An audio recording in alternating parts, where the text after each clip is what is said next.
Lord of the Mysteries. Chapter 670. Repenter. That strange afternoon town has infiltrated the afternoon town in reality? Derek vaguely understood what the chief was saying, as he had a rough guess as to why this had happened. He suspected that when Mr. Fool pulled him out of the strange afternoon town, he had broken an intricate balance, causing the powers to seep out. This also explained why demon hunter Colin Iliad didn't vanish immediately when he repeated the attempt. Just as Derek was wondering what kind of changes this would bring, the chief of the 6-member council, Colin, had taken out a luminescent powder from a pouch on his belt, and he scattered it in the air. The powder suddenly blasted apart, spewing silver light upwards. It made it appear extremely obvious in such a dark environment. Derek, Hyam, and Joshua knew very well what this signal meant. It meant not to run about haphazardly. Stay in your area, be wary against any incoming enemies, and await rescue. Without a doubt, this was a signal to all the other exploration teams scattered across Afternoon Town. Colin consecutively released the signal thrice in the span of 2 lightning bolts. Then, he turned and said to Derek and company, "We shall meet up with the rest by combing outwards. Be careful along the way." "Yes, Chief." Derek had already forgotten the grievance from before, only wishing that he could help his partners as soon as possible. Following Colin's instructions, he took the left flank of the small team. On the other side was the red-gloved Joshua, who held an iron-black sword. Lining the back was the relatively stronger Dawn Paladin, Hyam. And right in front was the demon hunter, who was about 3 steps away. As lightning flashed at relatively fast intervals, the gloomy afternoon town would go from being bright to darkness. The candlelight from each window showed a wavering flame that burned in silence and calmness. Derek was no longer the fledgling he once was. Although he was nervous, his palm didn't sweat while holding the axe of Hurricane. He skillfully moved his gaze around, wary against any monster that might leap out from the buildings on both sides. After a flash of lightning, the world was thrown back into darkness. The bits of candlelight in Afternoon Town seemed to await travelers that needed lodging. As for the animal hide lantern in Hyam's hand, its light scattered outward, but it failed to produce much light in a radius around him. It wasn't as effective as Derek's night vision. The only usage was that it appeared to dispel the rich darkness around them. At that moment, Derek suddenly felt a chill down his neck, but there wasn't any cold winds. He didn't turn his head subconsciously. Instead, he took 1 step diagonally, half-turned his body, and glanced through the corner of his eye. He saw the nearly 2.3-meter-tall Hyam looking at him with a gloomy expression. He cleaved down with the broadsword in his hand. Bang! Derek somersaulted to dodge the strike, as he seemed to still hear the echoing sound of the intense wind. Following that, he heard the chief's voice. "What happened?" "Hyam attacked me." Derek rolled towards Colin's direction and stood up. "Me?" Hyam held the animal hide lantern in one hand and his broadsword in the other, asking with a look of puzzlement. Colin glanced at Derek. "I didn't discover any abnormality on his part." As he spoke, the demon hunter's eyes produced 2 dark green symbols. He surveyed the area and said, "The attacker transformed its appearance to Hyam's?" Before he finished his sentence, the silver sword that was clenched tightly in his right hand stabbed backward. Oof! Amidst the dull clashing sounds, a figure appeared in the dark environment. He had grizzled and disheveled hair, with deep wrinkles. He had weathered but profound blue eyes, and he held a silver sword with light gray oil slathered over it, looking identical to demon hunter Colin. The only difference was his gloomy expression and dark skin. Bam! Bam! Bam! 2 silver swords clashed in midair, sending sparks flying. Meanwhile, Colin Iliad shouted with a deep voice, "Light! Light?" Derek instinctively raised his hands and pressed them to his mouth and nose. At that instant, he discovered 3 figures dashing out from the surrounding darkness.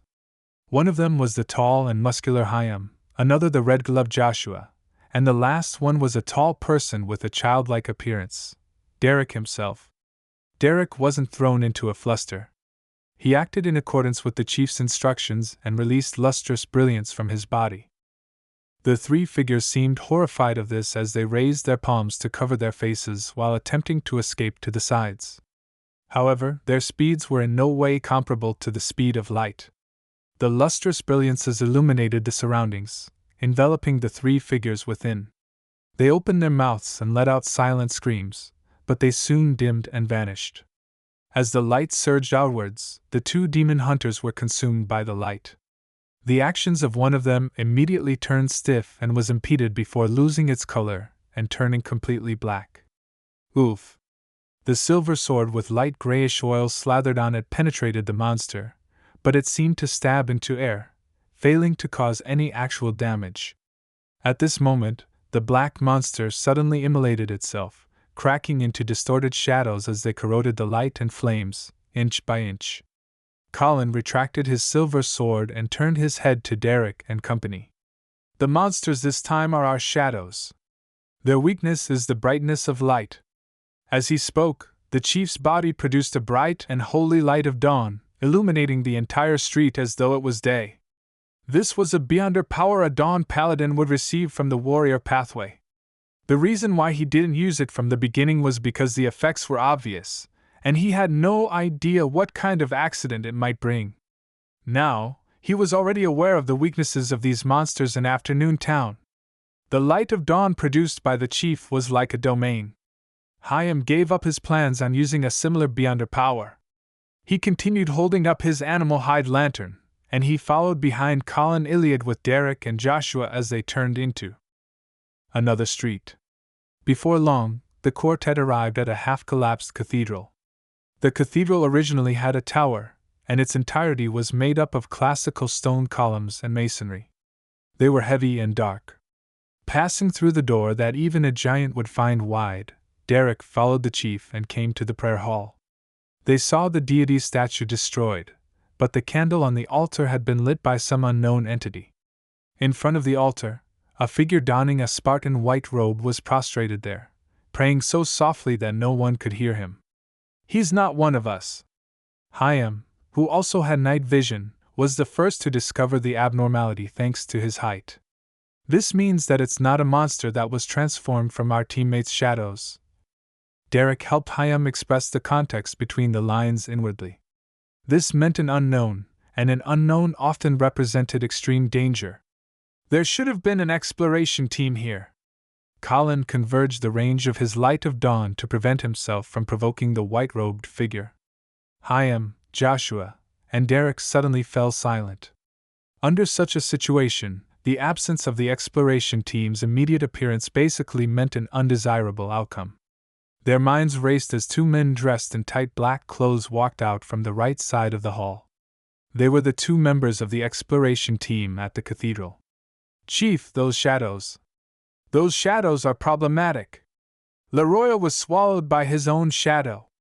One of the teammates swiftly made his way to Colin and immediately said in agitation and fear, "Has someone already been sacrificed?" While Derek's heart sank, he saw the light of dawn expand, enveloping the two teammates within. The two of them suddenly wore ferocious expressions as their bodies rapidly darkened. Just 2 seconds later, they completely vanished like shadows that had been illuminated. Smack! Smack! Smack! White bones and globs of bloody flesh fell from their bodies, smashing to the ground. Light slowly effused out of these mangled carcasses. Colin retracted his gaze as he said, without an expression, "Go to the side of the ecclesiastic and hear what it's reciting." Derek and company nodded in silence as they set off towards the collapsed statue. About 10 steps later, they discerned the white-robed figure's appearance from diagonally across. He was a crying middle-aged man with deep features. This ecclesiastic's face was nearly plastered to the ground as he muttered to himself, "Omnipotent Lord, I repent, tempted Sasser. The kings often came to the palace belonging to the dusk to conspire. It was unknown when the people in this town changed. They set up secret altars and held strange rituals, doing things you forbade. It was already too late by the time I discovered all of this. Degeneration, bloodshed, darkness, rot, murders, corruption, and shadows had already drowned this piece of land. A huge calamity will begin here." These words kept repeating like a prophet describing the inevitable future with a heavy voice. A huge calamity would begin here? The abandonment from the Lord that created everything of this land, is this where it began? Also, who tempted dark angel Sasser? This ecclesiastic should have stated who.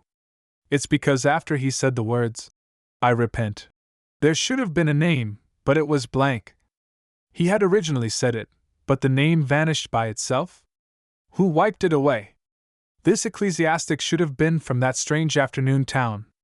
After the balance was broken, he appeared here. Otherwise, he should have been discovered on the previous exploration. Many thoughts flashed through his mind in a short span of time. At that moment, he saw the chief take a stride, walking to the side of the ecclesiastic in white. Klein woke up from his dream as the midday sunlight shone at his eyes from outside the window. He rolled out of bed, and he unhurriedly arrived at the pirates' dining hall. When Frank Lee saw his arrival, he immediately waved at him. "Gehrman, I discovered something new!" F***K, what now? Klein immediately felt his heart in his mouth. "A new invention of yours?" "No, it isn't." Frank shook his head in excitement. "I was planning on studying the fish in these waters. They will likely be able to dream. Just as I tried fishing, I ended up getting this strange item.